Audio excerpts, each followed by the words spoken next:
Bismillahirrahmanirrahim. Assalamualaikum warahmatullahi wabarakatuh. Di video ini saya akan memberikan materi atau menjelaskan materi seputar analisis kasus studi perilaku kelompok. Jadi sebelum mulai ke materinya, saya akan menjelaskan terlebih dahulu apa itu studi kasus kelompok.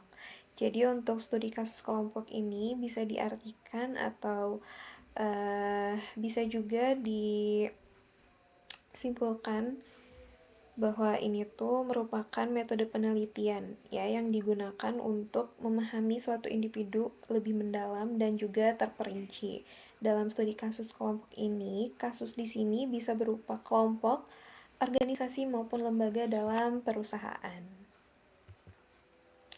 Nah, di sini juga ada tujuan dari studi kasus ini. Jadi untuk tujuannya sendiri ini tuh untuk mengimplementasi perilaku kelompok dalam organisasi atau perusahaan di PT Pertamina. Jadi saya ini tuh mengambil studi kasus itu dari PT Pertamina Persero.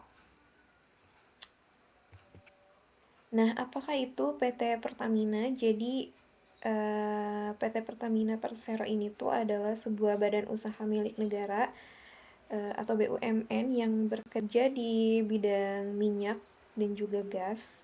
Jadi untuk menjalankan bisnis utamanya juga, perusahaan ini juga memiliki 6 subholding yang masing-masing bergerak di bidang hulunya, yaitu kilang dan petrokimia, komersial dan perdagangan, ada juga gas, listrik dan energi terbarukan, dan pengapalan. Selain itu, melalui anak-anak usahanya, jadi PT Persero ini juga memiliki badan-badan anak usaha yang lainnya. Perusahaan ini juga berbisnis di bidang asuransi, pelayanan kesehatan, penerbangan, dan juga lain-lain. Jadi tidak hanya bergerak di bidang minyak dan gas saja. Jadi PT Pertamina ini juga memiliki bisnis di bidang asuransi, pelayanan kesehatan, dan juga lain-lainnya.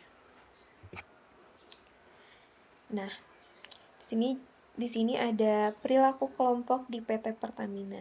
Jadi sebagai salah satu wujud komitmen perseroan untuk melaksanakan praktik-praktik pengelolaan perusahaan yang baik dan sehat, PT Pertamina Persero ini sebagian dari usaha untuk pencapaian visi dan misinya juga mendasar pada tata nilai unggulan. Maka perseroan menetapkan etika bisnis yang merupakan standar perilaku yang ditetapkan dalam interaksi dan berhubungan dengan stakeholders dan juga etika kerja yang merupakan standar perilaku dalam melaksanakan pekerjaan maupun dalam berinteraksi.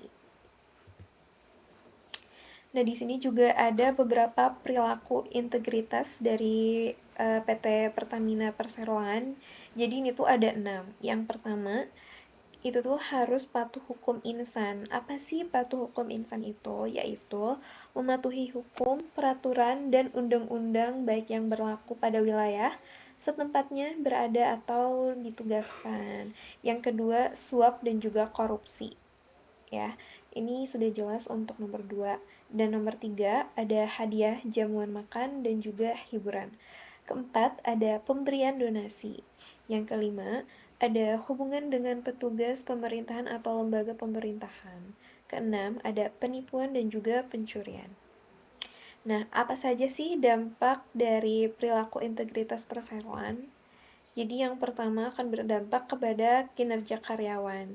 Jadi untuk integritas yang tinggi dapat menimbulkan rasa loyalitas antara karyawan dan juga PT atau perusahaan.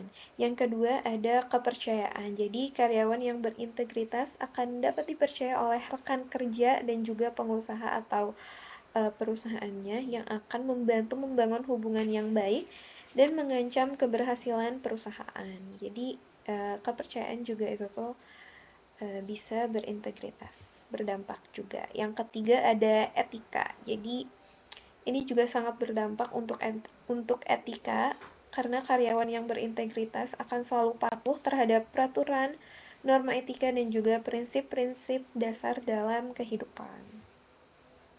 Yang keempat ada perekonomian. Jadi di sini tuh untuk tindakan curang atau manipulatif yang dapat dilakukan oleh seorang akuntan.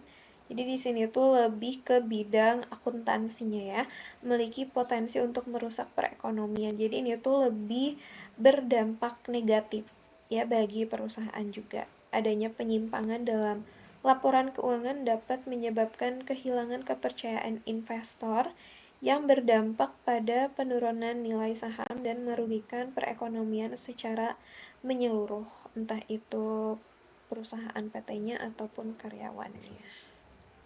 Nah, mungkin untuk materinya cukup sekian dan di sini sudah terdapat gambar kampus Digitech University di mana saya berkuliah di sana, dan selama saya berkuliah di sana saya sangat nyaman akan lingkungan yang bersih dan juga asri gitu ya.